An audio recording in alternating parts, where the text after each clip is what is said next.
Hello and अस्सलाम वालेकुम दोस्तों। मेरा नाम है डॉक्टर साहब और अपने चैनल में आपको वेलकम करता हूं। तो आज की इस वीडियो के अंदर हम डिस्कस करेंगे कि आर्टिफिशियल ब्लड गैसेस क्या होती हैं और जो एबीजी की रिपोर्ट होती है उसको हम किस तरह से इंटरप्रेट कर सकते हैं। तो एबीजी एनालिसिस होता क्या है actually? Artificial blood gas analysis ये एक्चुअली एक लेबॉरेटरी टेस्ट है जिसके अंदर हम पेशेंट का आर्टिफिशियल ब्लड जो होता है वो ड्रॉ करते हैं, उसको लैब सेंड करते हैं और उसमें असेस करते हैं, एनालाइज करते हैं कि पेशेंट में ब्लड गैस ट्रांसफ़र की एफिशिएंसी क्या है और एसिड बेस बैलेंस का स्टेटस क्या है। बिकॉज ये दो चीज़ें मोस्ट इंपॉर्टेंट चीज़ें होती हैं जो हमारी बॉडी का होम्योस्टेसिस को मेंटेन करके रखती हैं।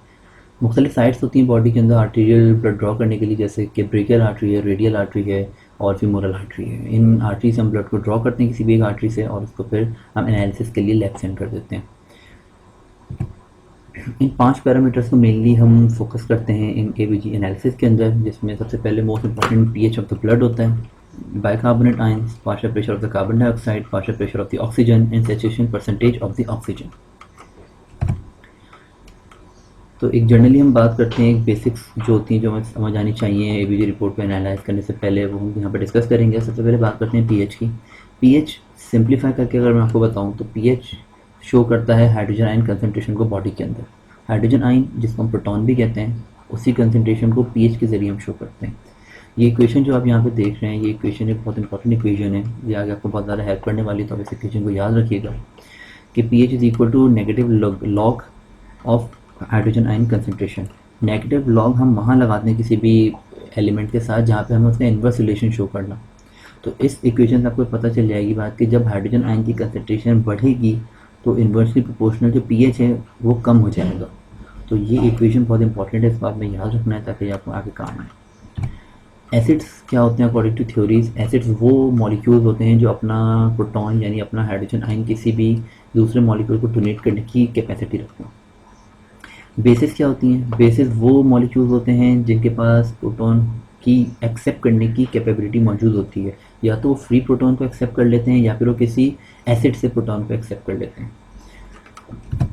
Partial pressure of the carbon dioxide क्या होता है? ये हमें शो करता है कि कार्बन डाइऑक्साइड का ब्लड में प्रेशर कितना है और उसकी एफिशिएंसी क्या है to move out of the body. यानी कि कार्बन डाइऑक्साइड जब हम एक्सहेल करते हैं, एक्सपायर करते हैं, तो एक्सपायरेशन के दौरान कार्बन डाइऑक्साइड वीनस ब्लड से एल्विलाई में जाता है और वहाँ से एक्सहेल आउट हो जाता है। तो partial pressure of carbon dioxide से हम दो चीज़ें पता कर सकते हैं, partial pressure of the carbon dioxide in the blood और इसकी एफिशिएंसी कि वो बॉडी से बाहर किस एफिशिएंसी से जा रहा है।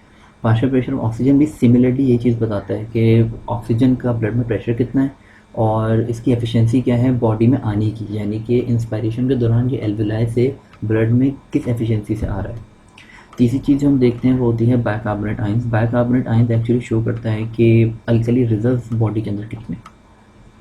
अल्कली रिजर्व ये हम आगे जाकर डिस्कस करेंगे। अल्कली रिजर्व या बेस रिजर्व जो कहलाते हैं, ये एज अ बफर के तौर पे काम करता है बाइकार्बोनेट, यानी कि एसिड को इक्वलाइज करने की कोशिश करता है ताकि बॉडी का एसिड बेस बैलेंस मेंटेन रहे। तो बाइकार्बोनेट आयन का एक बहुत इंपॉर्टेंट रोल होता है और इसकी वैल्यू बहुत ज़्यादा मैटर करती है। पीएच पीएच बॉडी के अंदर एक बहुत ही इंपॉर्टेंट रोल प्ले करता है। पीएच एक ऐसा फैक्टर है जो कि हमारी बॉडी के नॉर्मल होम्योस्टेसिस को मेंटेन करके रखता है। अगर पीएच ज़्यादा या कम हो तो हमारी बॉडी का होम्योस्टेसिस मेंटेन नहीं रह पाता है, जिसकी वजह से पेशेंट मुख्तलिफ पैथोलॉजीज़ के अंदर जा सकता है और अगर कोई अंडरलाइन पैथोलॉजी हो तो वो और ज़्यादा वर्स्ट हो सकती है। तो बॉडी के अंदर हमारे 3 मैकेनिज्म होते हैं जो कि पीएच को मेंटेन रखते हैं बॉडी के अंदर। जो फर्स्ट लाइन मैकेनिज्म है, मोस्ट इंपॉर्टेंट मैकेनिज्म है, वो है ब्लड बफर्स का, जो हम आगे डिस्कस करेंगे। सेकेंड लाइन मैकेनिज्म होता है रेस्पिरेटरी रेगुलेशन, कि अगर पीएच ऑल्टर हो रहा होता है, पीएच बढ़ या कम रहा होता है तो उसके अकॉर्डिंगली जो है रेस्पिरेटरी रेगुलेशन होती है, रेस्पिरेशन को बढ़ा दिया जाता है या कम कर दिया जाता है। थर्ड लाइन मैकेनिज्म है रीनल रेगुलेशन। रीनल रेगुलेशन में क्या होता है कि अगर पीएच बढ़ रहा हो या कम हो रहा हो तो वो सब्सटेंसेस या वो मॉलिक्यूल्स जिनकी बॉडी के अंदर रिक्वायरमेंट नहीं होती है और जो इस पीएच को ऑल्टर करने का बाइस बन रहे होते हैं, उनको बॉडी से या तो एक्सीट आउट करवा दिया जाता है या उनको अगर सेव करने की नीड होती है तो उनको रीअब्जॉर्ब कर लिया जाता है। तो ये 3 मैकेनिज्म हमारी बॉडी के अंदर साइमल्टेनियसली वर्क कर रहे होते हैं जब इनको रिक्वायरमेंट होती है। और इसमें जो मोस्ट इंपॉर्टेंट है फर्स्ट लाइन मैकेनिज्म है ब्लड बफर्स का, जो हम डिस्कस करने वाले हैं आगे। तो बफर्स क्या होते हैं? बफर्स वो सॉल्यूशंस होते हैं जो कि हमारी बॉडी के अंदर, ब्लड के अंदर पीएच के चेंज को रोकते हैं। जब बॉडी के अंदर या ब्लड के अंदर हमारे पास एसिड कंसनट्रेशन बढ़ जाती है या बेस की कंसनट्रेशन बढ़ जाती है तो ये एक्ट करते हैं और पीएच को चेंज होने से रोकते हैं। अब हमारे पास ये मेनली प्रेजेंट होते हैं बॉडी फ्लूइड्स के अंदर, सेल्स के अंदर। तो एक्स्ट्रा सेलुलर फ्लूइड के अंदर जो हमारे पास बफर मौजूद होते हैं उनमें मोस्ट इंपॉर्टेंट होता है बाइकार्बोनेट बफर सिस्टम, और सेकंड पे आता है हमारे पास फॉस्फेट बफर सिस्टम। और मेनली हम जो होते हैं वो बाइकार्बोनेट बफर सिस्टम को ही डील कर रहे होते हैं या स्टडी कर रहे होते हैं। इंटरसेलुलर फ्लूइड बफर्स के अंदर हमारे पास जो फर्स्ट लाइन होता है वो होता है phosphate buffer system, second line पे आता है protein buffer system. Erythrocyte buffers यानी कि रेड ब्लड सेल्स के अंदर जो बफर सिस्टम वर्क कर रहे होते हैं उनमें जो मोस्ट इंपॉर्टेंट होता है वो हेमोग्लोबिन बफर सिस्टम होता है, और सेकंड लाइन पे आता है फॉस्फेट बफर सिस्टम। तो ये एक इक्वेशन है जो कि शो करती है बाइकार्बोनेट बफर सिस्टम किस तरह से वर्क करता है, बहुत इंपॉर्टेंट ये इक्वेशन है। तो जैसे कि यहाँ शो किया गया है कि ऑक्सीजन जब बॉडी के अंदर आती है तो वाटर मॉलिक्यूल के साथ मिलके हाइड्रोजन मॉलिक्यूल के साथ मिलके ये वाटर का मॉलिक्यूल बना लेती है।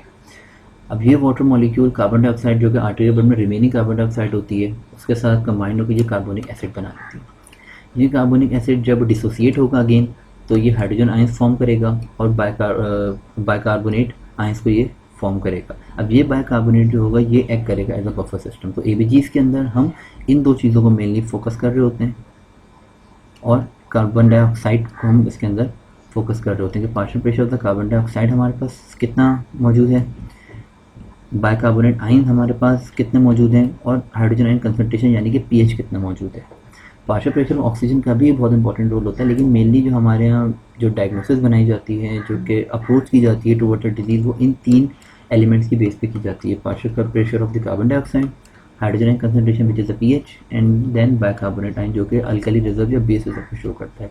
तो इसी इक्वेशन से वाज़ेह है कि अगर हमारे पास हाइड्रोजन आयन की कंसंट्रेशन बॉडी के अंदर ज़्यादा बढ़ने लगेगी तो बाइकार्बोनेट इसके साथ कंबाइन हो जाएगा हाइड्रोजन आयन के साथ to form the carbonic acid then dissociate हो जाएगा into the carbon dioxide and water molecules, और कार्बन डाइऑक्साइड लंग्स के थ्रू एक्सहेल आउट हो जाएगा। तो ये एक पूरा मैकेनिज्म होता है जो वर्क करता है in the bicarbonate buffer system. Henderson Hasselbalch equation ये एक बहुत ही इंपॉर्टेंट इक्वेशन है बायोकेमिस्ट्री के अंदर, और इसको सिंप्लीफाई करके शो किया गया बॉक्स के अंदर जो आप देख रहे हैं। ये इक्वेशन शो कर रही है कि pH is equal to the bicarbonate ion concentration over partial pressure of the carbon dioxide, यानी कि pH का डायरेक्ट रिलेशन है बाइकार्बोनेट से और इन्वर्स रिलेशन है कार्बन डाइऑक्साइड पार्शियल प्रेशर से। तो बॉडी के अंदर अगर बाइकार्बोनेट आयंस बढ़ेंगे यानी कि अल्कली रिजर्व अगर बढ़ जाएंगे नॉर्मल से तो pH भी हमारा रेज हो जाएगा, और अगर partial pressure of carbon dioxide बढ़ेगा तो इन्वर्स रिलेशन है pH कम हो जाएगा। ये थर्ड इक्वेशन है जो आपने याद रखनी है। एक तो पहले pH वाली इक्वेशन थी, pH is equal to negative log hydrogen ion concentration. Second जो लास्ट हमने पढ़ी बाइकार्बोनेट बफर सिस्टम वाली इक्वेशन जिसमें शो हो रहा था कि किस तरह से कार्बोनिक एसिड बनता है किस तरह से डिसोसिएट होता है, और थर्ड इक्वेशन हमारे पास हेंडरसन हेज़लबैच इक्वेशन है जो आपको पता होनी चाहिए ताकि आप आगे इस चीज़ को रीज़न के साथ समझ सकें कि क्यों हमारे पास एसिड बेस इम्बैलेंस बॉडी के अंदर होता है। अब एक क्वेश्चन जो होता है वो मोस्टली पूछा जाता है कि ब्लड जो है ब्लड गैस एनालिसिस के लिए वो आर्टरी से ही क्यों लिया जाता है नॉर्मली और वेन से क्यों नहीं लिया जाता। तो इसका जो मेन रीज़न है वो ये है कि हमें एक्चुअली ये असेस करना होता है कि ब्लड गैस ट्रांसफ़र किस तरह से वर्क कर रहा है पेशेंट के अंदर, क्योंकि हर चीज़ ब्लड गैस ट्रांसफ़र से ही एसोसिएटेड होती है। बॉडी के सेल्स को हमारे हाइड्रोजन आयंस की रिक्वायरमेंट होती है और ऑक्सीजन की रिक्वायरमेंट होती है। तो ऑक्सीजन जब सही तरह से बॉडी के अंदर आएगी नहीं तो डेफिनेटली वो सेल्स को भी प्रोवाइड नहीं हो सकती, और इसी तरह से यही हमारे पास हाइड्रोजन आयंस का भी है। क्योंकि ऑक्सीजन नहीं आएगी तो जो हमने एक इक्वेशन पूरी पढ़ी थी बायोकार्बोनेट बफर सिस्टम की वो पूरी वर्क नहीं कर पाएगी, तो बॉडी सेल्स जो होंगे वो प्रॉपर्ली वर्क नहीं कर पाएंगे, होम्योस्टेसिस मेंटेन नहीं रह पाएगा। तो मेनली जो चीज़ होती है वो होती है ब्लड गैस ट्रांसफ़र। अब ब्लड गैस ट्रांसफ़र को हमें असेस करना होता है। अब जो आर्टीरियल ब्लड होता है एक्चुअली वो फ्रेश ब्लड होता है, यानी वो ऑक्सीजन जो कि अभी फ्रेश एंटर हुई है ब्लड के अंदर, इसके अलावा वो रिमेनिंग कार्बन डाइऑक्साइड जो बाहर नहीं गई है, ये दोनों चीज़ें फ्रेश होती हैं, ये ब्लड के अंदर आती हैं। जैसे हमने फ्यूचर में पढ़ा था कि ऑक्सीजन कंबाइन होगी with hydrogen molecule to form the water combine होगा कार्बन डाइऑक्साइड के साथ to form the carbonic acid, वो डिसोसिएट होगा हाइड्रोजन आयंस में और बाइकार्बोनेट आयंस के अंदर। ठीक है, तो इससे हमें तीनों चीज़ें पता चल जाती हैं आर्टीरियल ब्लड से। एक तो फ्रेश ऑक्सीजन के अमाउंट कितना है, कार्बन डाइऑक्साइड जो रिमेनिंग है वो कितनी है, और बाइकार्बोनेट आयंस कितने हैं जो कि ब्लड बफर्स हमारे होते हैं वो कितने। तो नियरली एक्यूरेट असेसमेंट हम कर सकते हैं आर्टीरियल ब्लड से।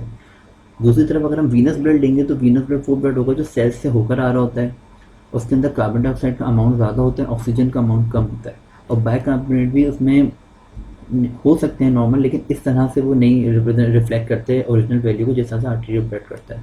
इसी को मुख्तलिफ स्टडीज़ हो रही हैं, तो उनमें अक्सर में यही कहा जाता है कि ना आर्टीरियल ब्लड ही लिया जाए, चूँकि पेशेंट एमरजेंसी डिपार्टमेंट में या आईसीयू में होता है उसके पास इतना टाइम नहीं होता कि उसके ऊपर एक्सपेरिमेंट किया जा सके।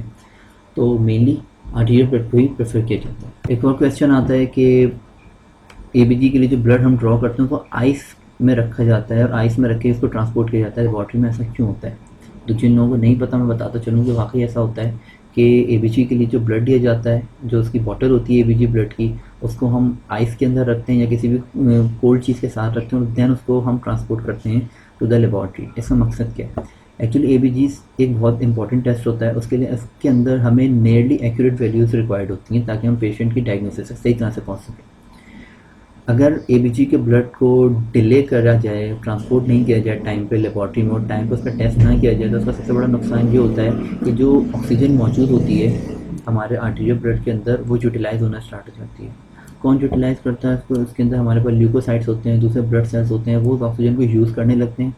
तो अगर आप जितना ज़्यादा डिले करेंगे ब्लड को लेबॉर्ट्री में ले जाने में और लेबॉर्ट्री वाले डिले करेंगे उसको टेस्ट करने में, तो ऑक्सीजन उतनी ज़्यादा यूज़ होगी। तो जब वो टेस्ट करेंगे तो डेफिनेट ऑक्सीजन की जो कंसनट्रेशन होगी वो पार्शियल प्रेशर होगा, वो जितना आना चाहिए उतना नहीं आएगा और ये एक तरह का आर्टिफैक्ट हो जाएगा। क्योंकि ऑक्सीजन यूज़ होगी, जब सेल्स ऑक्सीजन यूज़ करेंगे तो कार्बन डाइऑक्साइड रिलीज़ करेंगे, तो ऑक्सीजन हमें कम शो होगी और कार्बन डाइऑक्साइड हमें ज़्यादा शो होगी, तो ये आर्टिफैक्ट आ जाएगा। तो उस टेस्ट का फिर कोई फ़ायदा नहीं रहता। तो आइस को हम इसलिए यूज़ करते हैं क्योंकि आइस जो होती है टेम्परेचर को लो कर देती है और लो टेम्परेचर जो होता है वो जो मेटाबॉलिज्म होता है, जो एक्सेसिव मेटाबॉलिज्म जो चल रहा होता है सेल्स के अंदर, उसको जो होता है वो हॉल्ट कर देता है, उसको रोक देता है। जब मेटाबॉलिज्म नहीं होगा, ऑक्सीजन यूज़ नहीं होगा, कार्बन डाइऑक्साइड रिलीज़ नहीं होगा, तो हमारे पास जब हम लेबॉर्ट्री में अगर थोड़ा डिले से भी पहुँचते हैं, वो थोड़ा डिले से भी स्टार्ट करते हैं, तो हमें जो रिजल्ट होंगे वो नियरली एक्यूरेट मिल जाएंगे। तो इसलिए हम आइस के साथ जो है वो एबीजी ब्लड को ट्रांसपोर्ट करते हैं।